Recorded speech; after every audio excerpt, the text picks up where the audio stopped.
Hi all welcome back to Shivamatta all in one YouTube channel. ನಾನು ಇವತ್ತು ತುಂಬಾ simple and tasty ಆಗಿರೋ ದಾಲ್ ಕಿಚಡಿ ರೆಸಿಪಿಯೊಂದಿಗೆ ಬಂದಿದ್ದೀನಿ. ಇದನ್ನು ಮಾಡೋದು ತುಂಬಾ ಸುಲಭ. ಮನೆಯಲ್ಲೇ ಇರೋ ಸಾಮಗ್ರಿಗಳನ್ನು ಬಳಸ್ಕೊಂಡು ಆರಾಮಾಗಿ ಮಾಡ್ಕೋಬೋದು ಮತ್ತು ಕ್ವಿಕ್ ಆಗುತ್ತೆ. ಬನ್ನಿ ಹೇಗೆ ಮಾಡೋದು ಅಂತ ನೋಡೋಣ. ಮೊದಲಿಗೆ ಹಾಫ್ ಕಪ್ ಆಗೋಷ್ಟು ಅಕ್ಕಿನ ತೊಗೊಂಡಿದ್ದೀನಿ ಮತ್ತು ಅದಕ್ಕೆ ಹಾಫ್ ಕಪ್ ಆಗೋಷ್ಟು ಹೆಸರುಬೇಳೆನ ಸೇರಿಸ್ಕೊತಾ ಇದ್ದೀನಿ. ನಾನಿಲ್ಲಿ ಹೆಸರುಬೇಳೆ ಮತ್ತು ಅಕ್ಕಿನ ಸಮ ತೊಗೊಂಡಿದ್ದೀನಿ. ನೀವು ಯಾವ ಅಕ್ಕಿ ಬೇಕಾದರೂ ತೊಗೋಬೋದು.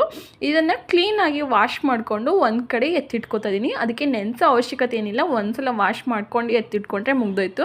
ಮತ್ತು ಇದಕ್ಕೆ ಒಂದು ಸ್ವಲ್ಪ ತರಕಾರಿನ ತೊಗೋತಾ ಇದ್ದೀನಿ.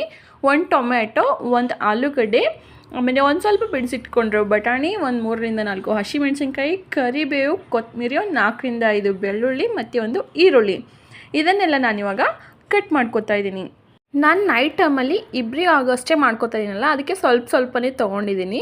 ನೀವು ಜಾಸ್ತಿ ಮಾಡ್ಕೊಳ್ಳೋಂಗಿದ್ರೆ ತರಕಾರಿನೂ ಒಂದು ಸ್ವಲ್ಪ ಜಾಸ್ತಿನೇ ತೊಗೋಬೋದು. ಈ ದಾಲ್ ಕಿಚಡಿ ಮಕ್ಕಳಿಗಂತೂ ತುಂಬಾ ಇಷ್ಟ ಆಗಿರುತ್ತೆ, ಯಾಕಂದರೆ ತುಂಬಾ ಸ್ಮೂತಾಗಿರುತ್ತಲ್ಲ, ಅದಕ್ಕೋಸ್ಕರ. ಮಕ್ಕಳಿಗಂದರೆ ನೀವು ಹಸಿಮೆಣ್ಸಿನ್ಕಾಯಿ ಹಾಕದೆ ಹೋದರೂ ಪರವಾಗಿಲ್ಲ, ಹಾಗೆ ಕೂಡ ಮಾಡ್ಬೋದು. ಇದನ್ನೆಲ್ಲ ನಾನಿವಾಗ ಕಟ್ ಮಾಡಿಕೊಂಡು ಇದಕ್ಕೆ ಒಗ್ಗರಣೆ ಹಾಕೋಬೇಕಾಗುತ್ತೆ. ತುಂಬಾ ಕ್ವಿಕ್ಕಾಗೂ ಆಗುತ್ತೆ. ಹಾಗೆ ಇನ್ನು ಯಾರೆಲ್ಲ ನನ್ನ ಚಾನಲ್ಗೆ ಸಬ್ಸ್ಕ್ರೈಬ್ ಆಗಿಲ್ಲ, ದಯವಿಟ್ಟು ಒಂದು ಸಲ ಸಬ್ಸ್ಕ್ರೈಬ್ ಮಾಡಿಕೊಂಡು ವೀಡಿಯೋನ ನೋಡ್ಕೊಳ್ಳಿ. ವಿಡಿಯೋ ಸ್ಕಿಪ್ ಮಾಡಿ ಕೊನೆವರೆಗೂ ನೋಡಿ. ವಿಡಿಯೋ ಇಷ್ಟ ಆದರೆ ಲೈಕ್ ಮಾಡೋದನ್ನು ಮರಿಬೇಡಿ. ನಾನಿವಾಗ ಒಂದು ಕುಕ್ಕರ್ನ ಇಟ್ಕೊಂಡು ಕುಕ್ಕರ್ಗೆ ಒಂದು 3ರಿಂದ 4 ಸ್ಪೂನು ಎಣ್ಣೆನ ಹಾಕ್ಕೋತಾ ಇದ್ದೀನಿ.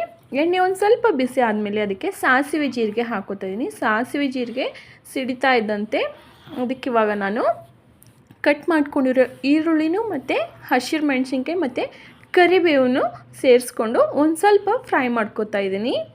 ನಾವೇನಾದರೂ ಅರ್ಜೆಂಟಲ್ಲಿದ್ದರೆ ಟೇಸ್ಟಿಯಾಗೂ ತಿನ್ನಬೇಕು ಮತ್ತು ಕ್ವಿಕ್ ಆಗಬೇಕು ಅಂತ ಏನಾದರೂ ಇದ್ದರೆ ಅಂಥ ಟೈಮಲ್ಲಿ ದಾಲ್ ಕಿಚಡಿ ಮಿಸ್ ಮಾಡಿದೆ ನೀವು ಒಂದು ಸಲ ಟ್ರೈ ಮಾಡಿ ನೋಡಿ. ತುಂಬಾ ಟೇಸ್ಟಿಯಾಗಿರುತ್ತೆ, ಆಮೇಲೆ ಕ್ವಿಕ್ ಆಗುತ್ತೆ. ಈರುಳ್ಳಿನೂ ಮತ್ತು ಹಸಿರು ಮೆಣಸಿನ್ಕಾಯಿನೂ ಒಂದು ಸ್ವಲ್ಪ ಫ್ರೈ ಆದಮೇಲೆ ಜಜ್ಜಿಟ್ಕೊಂಡಿರೋ ಬೆಳ್ಳುಳ್ಳಿನೂ ಇದಕ್ಕೆ ಸೇರಿಸ್ಕೊತಾ ಇದ್ದೀನಿ. ಈರುಳ್ಳಿ ಬೆಳ್ಳುಳ್ಳಿ ಎಲ್ಲ ಒಂದು ಸ್ವಲ್ಪ ಫ್ರೈ ಆದಮೇಲೆ ಇದಕ್ಕೆ ಕಟ್ ಮಾಡ್ಕೊಂಡಿರೋ ಟೊಮೆಟೊನು ಸೇರಿಸ್ಕೊತಾ ಇದ್ದೀನಿ. ನಾನು ಸ್ವಲ್ಪ ಕ್ವಾಂಟಿಟಿಯಲ್ಲಿ ಮಾಡ್ಕೊತಾ ಇದ್ದೀನಲ್ಲ, ಅದಕ್ಕೋಸ್ಕರ ಬರೀ 1 ಟೊಮೆಟೊನ ತೊಗೊಂಡಿದ್ದೀನಿ. ನೀವೇನಾದರೂ ಜಾಸ್ತಿ ಮಾಡ್ಕೋಬೇಕಂತಿದ್ರೆ ನಾವು 2 ಟೊಮೆಟೊ ಹಾಕ್ಕೋಬೋದು. ಟೊಮೆಟೊನು ಎಣ್ಣೆಲಿ ಒಂದು ಸ್ವಲ್ಪ ಫ್ರೈ ಮಾಡ್ಕೋಬೇಕು. ಎಣ್ಣೆಲಿ ಟೊಮೆಟೊ ಒಂದು ಸ್ವಲ್ಪ ಫ್ರೈ ಆದಮೇಲೆ ಕಟ್ ಮಾಡಿಟ್ಕೊಂಡಿರೋ ಆಲೂಗಡ್ಡೆನೂ ಇದರಲ್ಲಿ ಸೇರಿಸ್ಕೊತೀನಿ. ಆಲೂಗಡ್ಡೆನೂ ಹಾಗೆ ಎಣ್ಣೆಲಿ ಒಂದು ಸ್ವಲ್ಪ ಫ್ರೈ ಆದಮೇಲೆ ಬಿಡಿಸಿಟ್ಕೊಂಡಿರೋ ಹಾಫ್ ಕಪ್ ಆಗೋಷ್ಟು ಬಟಾಣಿನೂ ಇದಕ್ಕೆ ಸೇರಿಸ್ಕೊಂಡು ಎಲ್ಲನೂ ಒಂದು ಸಲ ಎಣ್ಣೆಲಿ ನೀಟಾಗಿ ಫ್ರೈ ಮಾಡ್ಕೊತಾ ಇದ್ದೀನಿ. ಇದೆಲ್ಲ ಎಣ್ಣೆಲಿ ಒಂದು ಸಲ ಫ್ರೈ ಆದಮೇಲೆ ನಾನು ಇದಕ್ಕೆ ವಾಶ್ ಮಾಡಿ ಇಟ್ಕೊಂಡಿದ್ವಲ್ಲ ಆ ಅಕ್ಕಿನೂ ಇದಕ್ಕೆ ಸೇರಿಸ್ಕೊತಾ ಇದ್ದೀನಿ. ಅಕ್ಕಿನೂ ಅಷ್ಟೇ ಒಂದು ಸಲ ಎಣ್ಣೆಲೇ ಫ್ರೈ ಮಾಡ್ಕೋಬೇಕು ನೀಟಾಗಿ. ನಾನಿಲ್ಲಿ ಹಾಫ್ ಕಪ್ ಅಕ್ಕಿ ಮತ್ತು ಹಾಫ್ ಕಪ್ ಆಗೋಷ್ಟು ಹೆಸರುಬೇಳೆನ ತೊಗೊಂಡಿದ್ದೀನಿ. 2 ಸೇರಿಸ್ಕೊಂಡ್ರೆ 1 ಕಪ್ ಆಯ್ತಲ್ವಾ. ಇವಾಗ 1 ಕಪ್ಗೆ ನಾನಿಲ್ಲಿ 4 ಕಪ್ ಆಗೋಷ್ಟು ನೀರನ್ನ ಸೇರಿಸ್ಕೊತಾ ಇದ್ದೀನಿ, ಅಂದರೆ 1ಕ್ಕೆ 4ರಷ್ಟು. ಇವಾಗ ಇದಕ್ಕೆ ಮಸಾಲೆನೆಲ್ಲ ಸೇರಿಸ್ಕೊಳ್ಳೋಣ. ನಾವು ಮೊದಲೇ ಹಸಿರು ಮೆಣಸಿನ್ಕಾಯಿ ಹಾಕ್ಕೊಂಡಿದ್ವಲ್ಲ, ಅದಕ್ಕೆ ಇವಾಗ ಖಾರನ ಒಂದು ಸ್ವಲ್ಪ ನೋಡ್ಕೊಂಡು ಹಾಕ್ಕೋಬೇಕು. ನಾನಿಲ್ಲಿ 1 ಸ್ಪೂನ್ ಅಚ್ಚ ಖಾರದ ಪುಡಿ ಮತ್ತು ಹಾಫ್ ಸ್ಪೂನ್ ಆಗೋಷ್ಟು, ಅಂದರೆ ರುಚಿಗೆ ತಕ್ಕಷ್ಟು ಉಪ್ಪು, ಒಂದು ಸ್ವಲ್ಪ ಅರಿಶಿನ ಮತ್ತು ಹಾಫ್ ಸ್ಪೂನ್ ಆಗೋಷ್ಟು ಧನಿಯಾ ಪೌಡರು, ಹಾಫ್ ಸ್ಪೂನ್ ಆಗೋಷ್ಟು ಜೀರಿಗೆ ಪೌಡರು ಮತ್ತು ಒಂದು ಹಾಫ್ ಸ್ಪೂನ್ ಆಗೋಷ್ಟು ಗರಂ ಮಸಾಲನ ಹಾಕೋತಾ ಇದ್ದೀನಿ.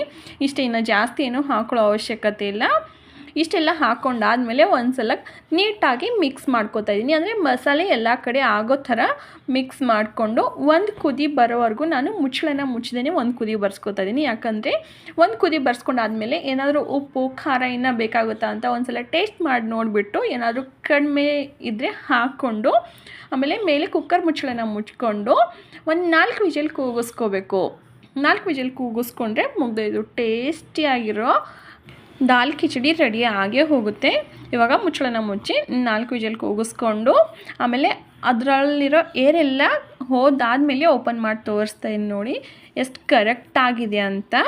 ನೀವೇನಾದರೂ ಈ ದಾಲ್ ಕಿಚಡಿ ಮಾಡಾದಮೇಲೆ ಇವಾಗ ಓಪನ್ ಆದಮೇಲೆ ಅದೇ ಒಂದು ಸ್ವಲ್ಪ ಗಟ್ಟಿ ಏನಾದರೂ ಅನ್ನಿಸ್ತಾ ಇದ್ದರೆ ಇನ್ನೊಂದು ಕಡೆ ನೀರನ್ನ ಕಾಯಿಸ್ಕೊಂಡು ಹಾಕ್ಕೋಬೋದು. ಆ ಥರ ನೀರು ಕಾಯಿಸ್ಕೊಂಡು ಹಾಕ್ಕೊಂಡಾದಮೇಲೆ ನೀವು ಇನ್ನೊಂದು ಸಲ ಒಗ್ಗರಣೆ ಕೊಟ್ಕೋಬೇಕಾಗುತ್ತೆ. ಒಗ್ಗರಣೆ ಜಾಸ್ತಿ ಏನಿಲ್ಲ, ಎಣ್ಣೆನ ಕಾಯಿಸ್ಕೊಂಡು ಅದಕ್ಕೆ ಸಾಸಿವೆ ಜೀರಿಗೆನ ಹಾಕ್ಕೊಂಡು ಆಮೇಲೆ ಒಂದು ಸ್ವಲ್ಪ ಕರಿಬೇವನ್ನ ಹಾಕ್ಕೊಂಡು ಒಗ್ಗರಣೆನ ಹಾಕ್ಬೋದು. ನಾನಿಲ್ಲಿ ಒಗ್ಗರಣೆನೂ ಕೊಡ್ತಾಯಿಲ್ಲ, ಇನ್ನೊಂದು ಸಲ ಬಿಸಿ ನೀರು ಮಾಡ್ಕೊಂಡು ಹಾಕೋತಾಯಿಲ್ಲ. ಯಾಕಂದರೆ ನಂದು ಕರೆಕ್ಟಾಗಿ ಬಂದಿದೆ, ಯಾವ ಥರ ಇರಬೇಕೋ ದಾಲ್ ಕಿಚಡಿ ಅದೇ ಥರ ಬಂದಿದೆ.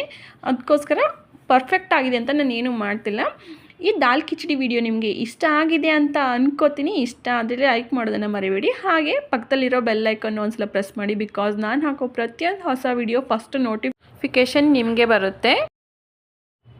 Thank you for watching.